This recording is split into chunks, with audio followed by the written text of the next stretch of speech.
నరేష్ ఇంకా అంకిత సంతకంతో మాట్లాడుతున్నారా?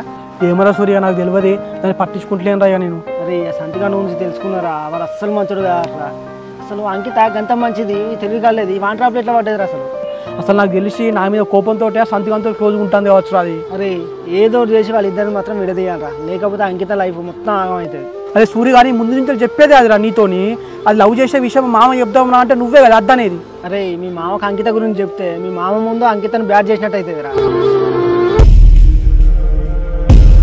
ఏంటా కదా ఎందుకట్లా దొబ్బెత్తాను? మరి ఏంటి సంతకు చెప్తే అర్థం కావట్లేదు. నువ్వు ఎందుకు మీద మీకు వస్తున్నావు? నేను వేరే అమ్మాయి దగ్గర పోయినట్టు ఎందుకట్లా మాట్లాడతాను? నేను నీ లవర్ కాదా? ఇప్పుడు నువ్వు నా లవర్ కదా ఎవరు చెప్పి సంతు మెల్లగా మాట్లాడు. ఎందుకు అరుస్తున్నావు? ఎవరైనా వింటారు కదా. ఎవరంటే నాకేందా అంకిత? మరి ఇద్దరు లవర్స్. నేను తప్పు చేస్తాను అంకిత. ఈ రోజుల్లో ఇవి కామనే కదా. ఏంటి కామన్ సంతు? నువ్వే జస్ట్ క్యాజువల్ గా మాట్లాడదామన్నావు, అందుకే రమ్మన్నా. ఏంటిదంతా? బయట లవర్స్ అంతా మంచిగా ఎంజాయ్ చేస్తాను, కానీ మనదే ఓ ముద్దు లేదు ముచ్చట్లేదు. కనీసం నన్ను టచ్ కూడా చేయనిత్తలేవు. ఏంటి సంతు మంచిగా మాట్లాడు. మా నాన్న పెళ్లి కొప్పుకున్న తర్వాతనే ఏదైనా ఫస్ట్ ఇంటికి నడువు బయటికి. అదే అంకిత నాకు ఇప్పుడే అర్థమవుతుంది. నా నీకు అస్సలు నమ్మకం లేదు. అంటే నేను ముద్దులుచ్చి హగ్గులుచ్చి నువ్వు చెప్పినట్టు ఇంటేనా నీ మీద నమ్మకం ఉన్నట్ట లేకపోతే లేదా? అవును, అట్లా అయితే నమ్మకం ఉన్నట్టు.